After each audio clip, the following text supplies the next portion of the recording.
Il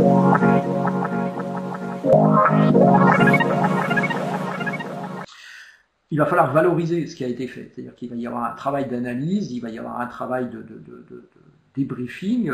autour de cette situation, et il va falloir valoriser ce qui a été fait, valoriser justement les réalisations positives qui ont été faites, que ce soit auprès des donneurs d'ordre, des financeurs, auprès des clients, auprès des apprenants, auprès des formateurs. Il va falloir prendre conscience, il va falloir prendre le temps effectivement de faire cette analyse, c'est indispensable. Ce qui veut dire qu'il faut regarder très rapidement, en fait, pourquoi aujourd'hui on transforme les organismes de formation, pourquoi le digital a une place qu'on ne peut plus contester aujourd'hui dans les organismes de formation. Déjà, il faut considérer le marché de la formation comme étant,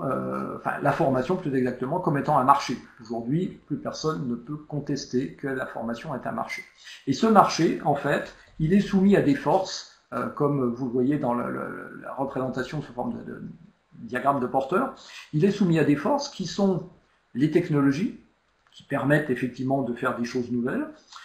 que sont les publics eux-mêmes, donc qui ont de nouvelles attentes, qui ont désormais une expérience, ils avaient déjà une expérience du numérique dans un bon nombre de cas, ils ont une expérience encore plus forte aujourd'hui avec l'expérience du vécu en tant qu'apprenant à distance.